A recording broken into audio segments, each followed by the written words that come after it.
Atomic radius periodic table chapter के अंतर्गत एक ऐसा टॉपिक आप पढ़ने जा रहे हैं जिस पर आने वाले 3 topics ionisation potential, electron affinity और इलेक्ट्रोनेगेटिविटी, ये तीनों का कॉन्सेप्ट का बेसिक टॉपिक कहा जाता है एटॉमिक रेडियस। अगर आप एटॉमिक रेडियस अच्छे से समझ गए तो आयनाइजेशन पोटेंशियल का ग्रुप और पीरियड में वेरिएशन आप अच्छे से समझ सकते हैं।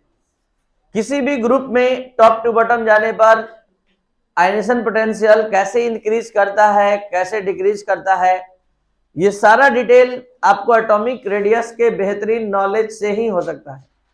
इसलिए आप अच्छे से पहले एटॉमिक रेडियस समझिए, फिर इसका वेरिएशन समझिए और तब जाकर नेक्स्ट 3 टॉपिक को समझ पाएंगे। एटॉमिक रेडियस क्या है, ध्यान दिया जाए।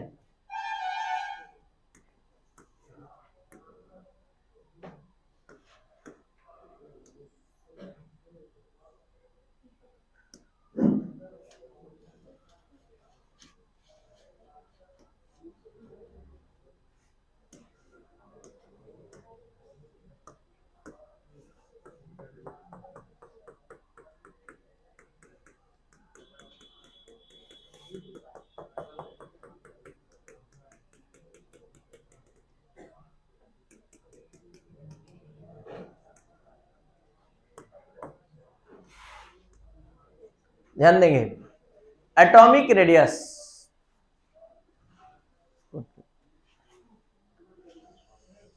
किसी भी एटम के न्यूक्लियस के सेंटर से, किसी भी एटम के न्यूक्लियस के सेंटर से आउटर मोस्ट इलेक्ट्रॉन के बीच के डिस्टेंस को हम एटॉमिक रेडियस कहते हैं। ध्यान दीजिए, किसी भी एटम के न्यूक्लियस के सेंटर से आउटर मोस्ट ऑर्बिट के इलेक्ट्रॉन के बीच के डिस्टेंस को हम एटॉमिक रेडियस कहते हैं। यानी the internuclear distance between the centre of nucleus, या ये भी कह सकते हैं the distance between the centre of nucleus and outer most electron is called atomic radius. तो यहां पर एटॉमिक रेडियस का डिफिनेशन तो हम बोल दिए कि किसी एटम के न्यूक्लियस के सेंटर से आउटर मोस्ट ऑर्बिट के बीच के डिस्टेंस को हम एटॉमिक रेडियस कहते हैं। लेकिन जब हम डिटर्मिनेशन करने चलते हैं, हम एक्यूरेट वैल्यू किसी भी एटम के एटॉमिक रेडियस का निकालने चलते हैं, तो पता चलता है कि ये इलेक्ट्रॉन क्लाउड एग्जैक्ट यहां खत्म हो रहा है कि यहां खत्म हो रहा है, ये एग्जैक्ट डिटर्मिनेशन हो ही नहीं पाता है। केवल डिफिनेशन केवल आप सुन लिए कि किसी एटम के न्यूक्लियस के सेंटर से आउटर मोस्ट ऑर्बिट के इलेक्ट्रॉन के बीच के डिस्टेंस को एटॉमिक रेडियस कहते हैं, और जब हम डिटर्मिनेशन करने चलते हैं तो पता चलता है कि एक्यूरेट कैलकुलेशन हो ही नहीं रहा है।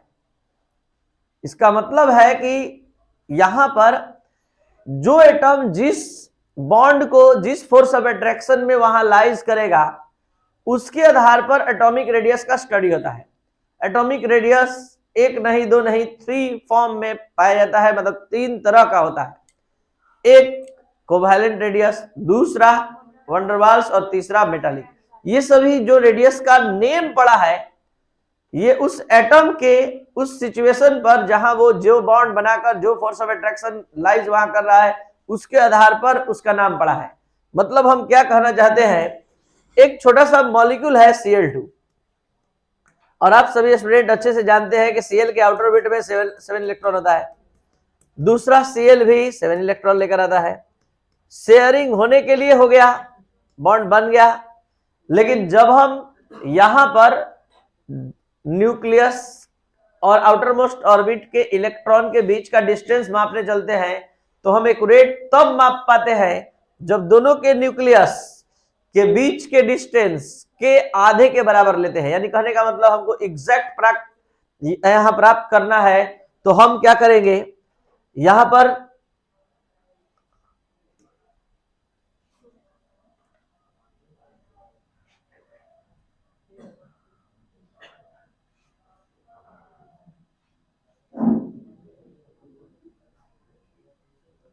ये देखिए Cl2 मॉलिक्यूल के लिए, ये Cl2 मॉलिक्यूल का यहाँ कोवैलेंट रेडियस का स्टडी किया गया है। ये दो Cl2 molecule, sorry single Cl2 molecule में दो Cl एटम एक दूसरे से कोवैलेंटली बॉन्डेड है, कोवैलेंट बॉन्ड से जुड़े हैं। अब यहां हमको एक सिंगल क्लोरीन एटम का रेडियस चाहिए, तो हम क्या करेंगे कि दोनों के इंटरन्यूक्लियर डिस्टेंस के बीच के आधे के बराबर कोवैलेंट रेडियस को समझ पाएंगे। तो हम ये मान ले रहे हैं कि ये इलेक्ट्रॉन क्लाउड जो हम एग्जैक्ट नहीं मेजर कर रहे थे कहां खत्म हो रहा है, अब हम एग्जैक्ट मान लिए कि यही खत्म हो रहा है। जो दोनों के न्यूक्लियस के बीच के डिस्टेंस का आधा लिए, ये हमें एग्जैक्ट डिस्टेंस दे पा रहा है। तो हम इतना को बोल दिए कि यही हमारा एटॉमिक रेडियस है। क्योंकि ये यहाँ एटम कोवैलेंट बॉन्ड से बना है, इसलिए इस रेडियस का नाम हो गया कोवैलेंट रेडियस। है एटॉमिक रेडियस ही, लेकिन एटम बंधा हुआ है किससे? कोवैलेंट बॉन्ड से, इसलिए इस रेडियस का नाम हो गया कोवैलेंट रेडियस। अब हम एक दूसरे रेडियस का बात करने जा रहे हैं जिसमें एटम नहीं, यहाँ दो एटम के बीच बॉन्ड बना है। अब हम दो मॉलिक्यूल के बीच बॉन्ड का बात पहली बार करने जा रहे हैं। आपको बता दें कि एक टॉपिक है वैन डर वाल्स फोर्स। ये वैन डर वाल्स फोर्स क्या होता है पहले आपको ये जानना होगा, तब वैन डर वाल्स रेडियस समझने के लायक आप होंगे। तो वैन डर वाल्स फोर्स क्या है? The force which lies between two अनचार्ज molecule और अनचार्ज एटम, वह फोर्स जो एक्टिव होता है या लगता है, क्रियाशील होता है दो अनचार्ज मॉलिक्यूल के बीच। यहां पर हम Cl2 में दो Cl के बीच बॉन्ड का बात कर रहे थे, हम यहां अब एटम के बीच बॉन्ड का बात नहीं कर रहे हैं, यहां दो मॉलिक्यूल के बीच बॉन्ड का बात कर रहे हैं। तो ऐसा दो Cl2 है, तो ये रहा आपका पहला Cl2, ठीक है, और ये है आपका दूसरा Cl2। ये अलग एक Cl2 है, ये एक दूसरा Cl2 है। अब यहां पर आप force, van der Waals force of attraction को पहले समझिए। ये van der Waals force of attraction कैसे लाइज होता है, कैसे दोनों मॉलिक्यूल को एक दूसरे के नजदीक लाता है। ये देखिए, ये पहला करता क्या है कि इस Cl2 का जो न्यूक्लियस है, ये इस एटम का, वो इस एटम के आउटर ऑर्बिट के इलेक्ट्रॉन को अट्रैक्ट करता है। और यहां का न्यूक्लियस, इस मॉलिक्यूल का जो ये एटम है, ये अब इस इलेक्ट्रॉन को अट्रैक्ट करता है। इसका न्यूक्लियस इसके इलेक्ट्रॉन को, इसका न्यूक्लियस इसके इलेक्ट्रॉन को, और इसी से दोनों मॉलिक्यूल एक दूसरे के नजदीक आ जाता है। जैसे ही दो मॉलिक्यूल नजदीक आता है, तो यहां नजदीक वाले एटम के न्यूक्लियस के हाफ, इंटरन्यूक्लियर डिस्टेंस के हाफ को हम वैन डर वाल्स रेडियस कहते हैं। क्या हम बोलना चाहते हैं, जरा समझने का प्रयास कीजिए। यहां पर हम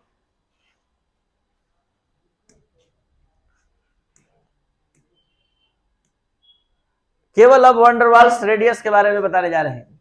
सबसे पहले हमने ये बताया कि वैन डर वाल्स फोर्स क्या है। The force which binds the uncharged molecules और atoms is called van der Waals force of attraction. Van der Waals force और अट्रैक्शन, तो ये वैन डर वाल्स फोर्स दो Cl2 मॉलिक्यूल के बीच लगा, जिसमें इसका न्यूक्लियस इसके आउटर ऑर्बिट के इलेक्ट्रॉन को और इसका न्यूक्लियस इसके आउटर ऑर्बिट के इलेक्ट्रॉन को अट्रैक्ट किया, तो दोनों मॉलिक्यूल नजदीक आ गए। तो नजदीक आने के बाद यह जो van der Waals force active है, अब हम यहाँ रेडियस का डिटर्मिनेशन करने जा रहे हैं, रेडियस का मेजरमेंट करने जा रहे हैं। तो दोनों के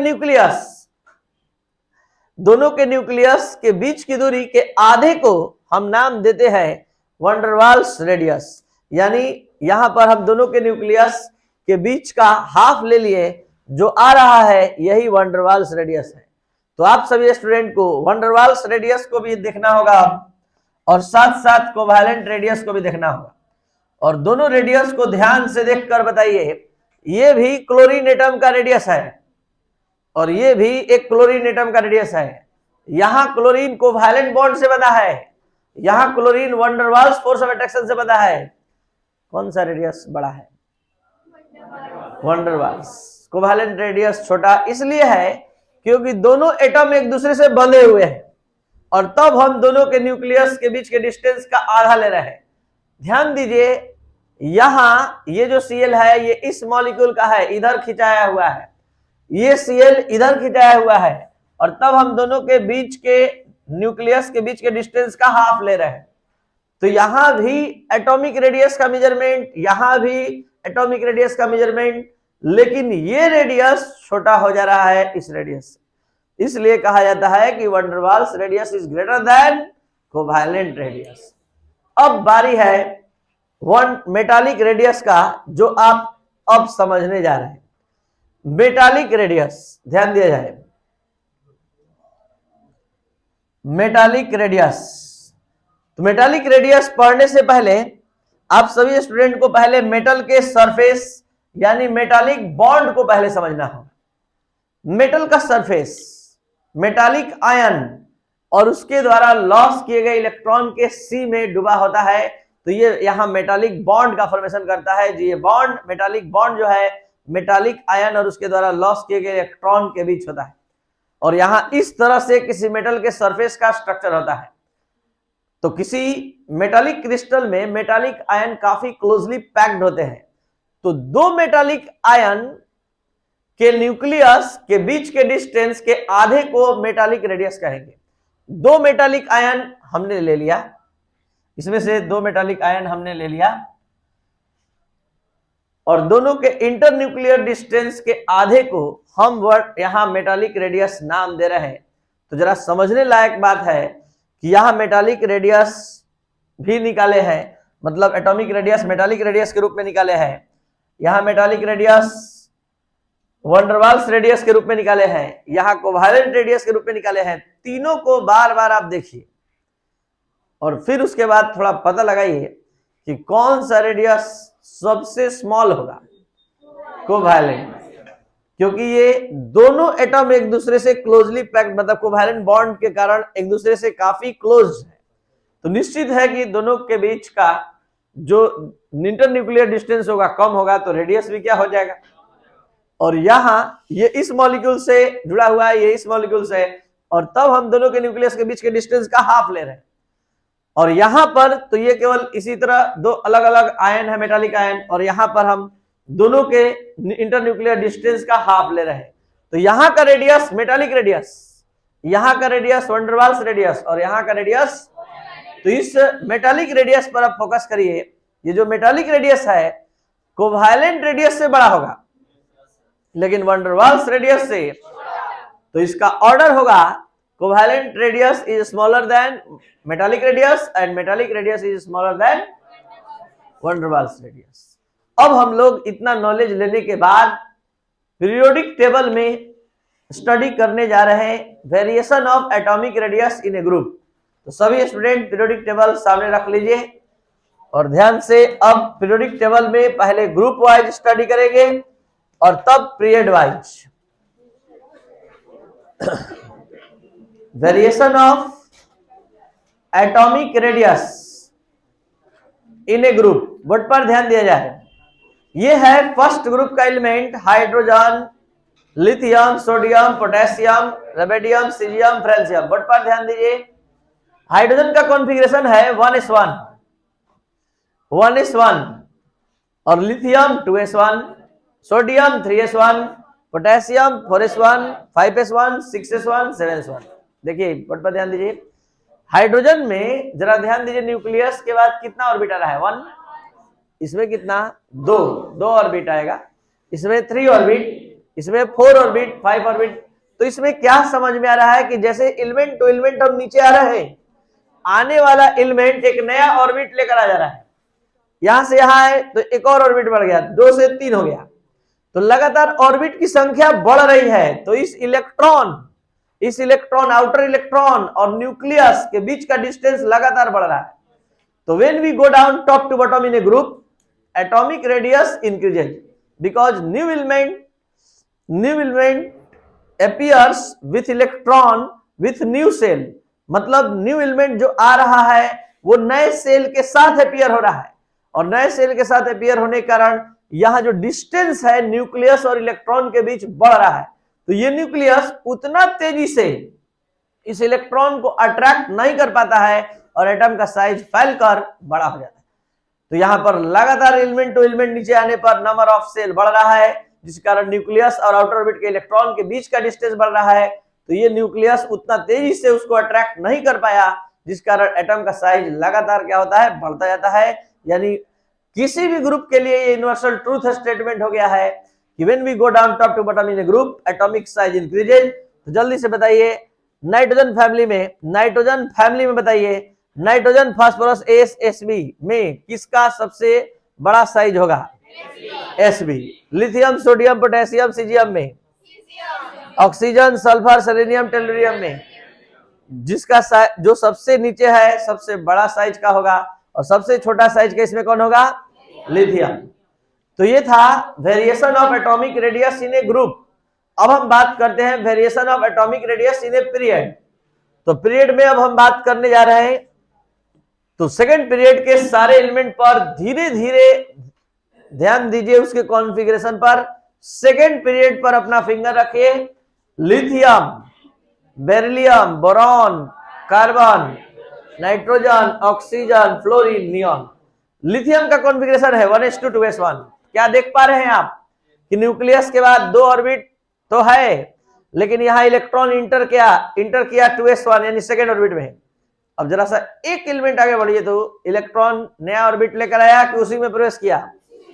सेकेंड ऑर्बिट में ही दूसरा इलेक्ट्रॉन आया।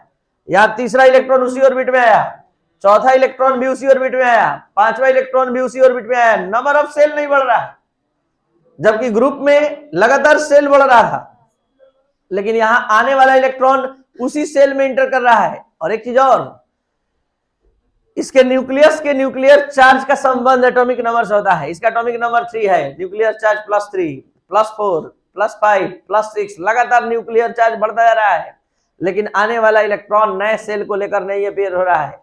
तो कौन ज्यादा इफेक्टिव होता जा रहा है? न्यूक्लियर चार्ज ज्यादा पावरफुल होता जा रहा है, और आने वाला इलेक्ट्रॉन डिस्टेंस भी नहीं बना पा रहा है न्यूक्लियस से। डिस्टेंस उसी पहले से प्रेजेंट ऑर्बिट में ही इंटर कर रहा है। तो ये न्यूक्लियस यहां से यहां आने में पहले से ज्यादा तेजी से अपनी ओर खींचेगा। तो जब ज्यादा अपनी ओर खींचेगा तो एटम का साइज क्या हो जाएगा? सिकुड़कर छोटा होता जाएगा। तो when we go left to right in a period atomic size decreases because new electron comes in the same cell, therefore the distance between electron and nucleus not increases।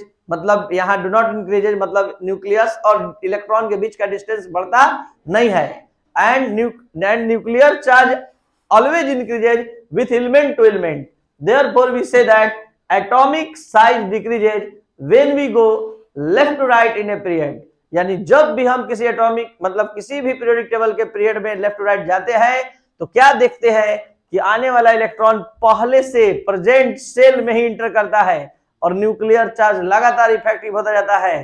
तो ये आने वाले इलेक्ट्रॉन को तेजी से अपनी ओर अट्रैक्ट करता है, और एटम का साइज सिकुड़कर छोटा होता जाता है। तो लगातार ये साइज देख पा रहे हैं आप, छोटा होता जा रहा है। इसका मेन रीजन यही है। तो ये था आपका आज का क्लास एटॉमिक रेडियस के लिए, जिसमें आप वंडर वाल से रेडी।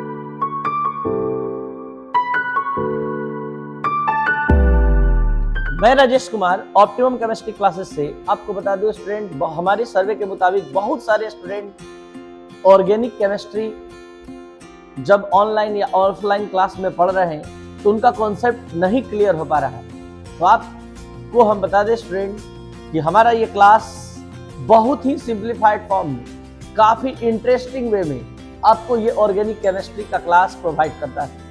23 इयर्स का मेरा टीचिंग एक्सपीरियंस है स्टूडेंट। बहुत सारे स्टूडेंट हमारा खुद का क्लास, अपना क्लास केमिस्ट्री का रन कर रहे हैं, और आप भी इससे ज्वाइन कर सकते हैं।